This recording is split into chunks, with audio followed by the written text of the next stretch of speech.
Hello everyone, I'm the storyteller and I'm here to help you today. I know you use this video to fall asleep, so before that, like the video and subscribe to the channel. Also, where are you from and what time are you watching now? Get comfortable and relax. The Mirror Man. It was a cool Saturday morning when Rachel stumbled upon the yard sale on Willow Street. She wasn't looking for anything in particular, just killing time while sipping her lukewarm coffee. Among the mismatched furniture and stacks of dusty books, her eyes landed on an antique mirror propped against a wooden crate. The mirror was tall, its ornate gold frame chipped and tarnished. But something about it drew her in. Maybe it was the way the glass caught the light or the faint shimmer beneath the surface, as though it held secrets. "How much for the mirror?" she asked the elderly woman running the sale. $20, the woman said, glancing at it warily. "But are you sure you want it?" Rachel laughed. "It's just a mirror." The old woman said nothing more, just handed her the change with a faint shake of her head. That evening, Rachel hauled the mirror into her apartment and leaned it against the wall in her bedroom. It looked perfect there, giving the small space an illusion of depth. As she admired it, she caught a strange flicker in the glass. Just her tired reflection, she told herself. But when she turned to walk away, something in the corner of her eye made her freeze. In the mirror, standing just behind her, was a dark figure. She whipped around. Nothing. Her pulse quickened as she turned back to the glass. The figure was gone. "Must be my imagination," she muttered, laughing nervously. Still, she avoided looking directly at the mirror as she climbed into bed. The next few days were uneventful, though Rachel found herself drawn to the mirror. It was an odd compulsion. She'd catch herself staring into it, waiting for something to happen, though she couldn't say what. And then, one night, it happened again. She was brushing her hair before bed when she noticed it. The figure. This time, it was clearer. Tall, shadowy, with elongated arms and no discernible face. Rachel turned quickly, her heart pounding, but the room was empty. When she looked back, the figure hadn't disappeared. Worse, it was closer now, standing just a few feet behind her reflection. She grabbed the mirror and shoved it face down against the floor, her hands trembling. The next day, she decided to get rid of it. She carried it to the curb, leaving it propped against a lamppost with a note that read, "Free." But that night, when she got home, the mirror was back. It was leaning against the wall in her bedroom, as though it had never left. Rachel's blood turned to ice. She hadn't brought it back. "Who did this?" she whispered, her voice cracking. The mirror didn't answer, but the figure was there again, closer than ever, pressed against the other side of the glass, as though it were trying to get through. The next few days were a blur of paranoia. Rachel avoided the mirror as much as possible, draping a heavy blanket over it. But the feeling of being watched never left her. She started sleeping on the couch, but even there, she couldn't escape the sense that something was creeping closer. One night, unable to take it anymore, she decided to move the mirror to the attic. She dragged it up the creaky stairs, gritting her teeth against the weight.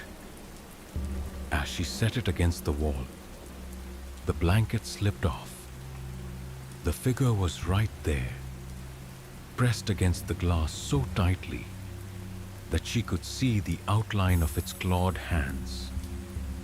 Its head tilted toward her, though it had no eyes, no features, just darkness. She screamed and threw a tarp over it before fleeing downstairs.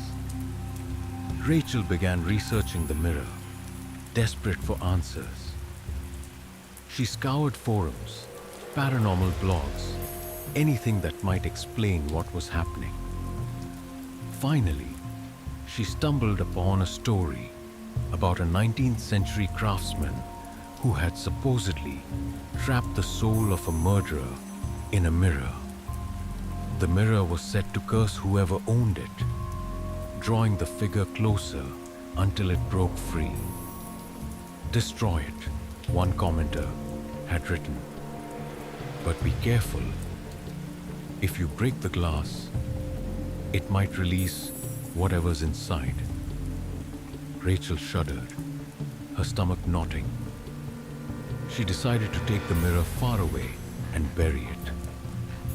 That night, as she prepared to load the mirror into her car, she realized the tarp was gone. The glass was bare and the figure was gone. Her breath hitched. "Where is it?" A sound came from behind her, a low, rasping breath. She turned slowly, her eyes wide. The mirror man was there, standing in her living room, its shadowy form towering over her. Rachel ran. But no matter where she went, it followed. It didn't move like a normal person. It flickered, vanishing and reappearing in the corners of her vision. She locked herself in the bathroom, her chest heaving. The door rattled as the thing scratched at it, its claws tearing through the wood. By morning, her neighbors found her apartment empty, the door ajar. The mirror was gone too. A week later, at another yard sale in a different town, a young man bought a strange antique mirror. "It's just a mirror," he told the seller with a shrug. The figure was already waiting. The young man carried the mirror home, a small studio apartment tucked into the outskirts of the city. He didn't think much of his purchase. It was cheap, and it gave his bare walls a touch of personality. He leaned it against the corner of his living room, close enough to catch the dim glow of the kitchen light. Later that evening, as he unpacked groceries, the mirror caught his eye. The light in the reflection seemed off, dimmer. Shadows stretched deeper than they should, their edges blurring unnaturally. The man brushed it off as a trick of his tired mind, dismissing the unease with a chuckle. But the mirror man waited, biding its time. Over the next few nights, the young man noticed small things. A chill in the room, despite his heater running full blast. Faint whispers in the middle of the night that faded as soon as he woke. And the mirror. Sometimes, it seemed like something moved inside. It. Not his reflection, but something darker. Something just out of sight. Then came the moment he could no longer ignore it. It was late, close to midnight, when he passed the mirror on his way to the bathroom. He froze. In the corner of the glass, where the shadows gathered thickest, stood the figure. It wasn't just a shape anymore. It had substance, form.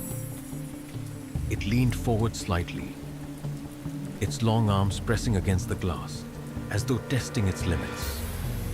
The man blinked. The figure didn't vanish. "Is this some kind of joke?" he muttered, his voice unsteady. The figure tilted its head in response. Slowly, deliberately, heart hammering, the man backed away and turned on every light in the apartment, flooding the room with brightness. When he looked again, the figure was gone. Only his own pale reflection stared back. But he felt it watching. Determined not to let paranoia take over, the young man decided to research the mirror, just as Rachel had. He found the same stories, the same warnings, and the same horrifying advice. Destroy it if you dare, but don't let it catch you first. "I'm not crazy," he muttered as he paced the room, trying to decide what to do. But even as he spoke, he could feel the mirror man's presence growing stronger, the air thickening with dread. That night, he tried to sleep, but every time he closed his eyes, he heard faint scratching, like nails on glass. When he finally gathered the courage to look, the mirror was empty, but the tarp he'd thrown over it was gone, crumpled on the floor. By the time dawn broke, the young man had made his decision. He grabbed the mirror, shoved it into his car, and drove out of town, speeding down the winding back roads until he reached a desolate field. He dug a shallow hole with shaking hands, cursing as dirt flew everywhere. When the hole was deep enough, he lifted the mirror and hesitated for only a moment before tipping it in, face down. As he piled the dirt back over it, the sense of being watched didn't fade. If anything, it grew stronger. By the time he returned to his car, sweat dripping down his face despite the cool air, he felt no relief. Something was wrong. When he glanced at the rearview mirror, the reflection wasn't his own. The mirror man was sitting in the back seat, its hollow face inches from his. The car was found abandoned on the side of the road the next morning, the driver's seat empty. The mirror, buried deep in the field, had vanished. A month later, at yet another yard sale, a woman browsing through old furniture paused in front of a tall, gold-framed mirror. The glass shimmered faintly, catching the morning light. "How much for the mirror?" she asked the seller, a gaunt man who wouldn't quite meet her eyes. $20, he said after a moment. "But are you sure you want it?" She smiled. "It's just a mirror." The figure in the glass tilted its head, waiting. The end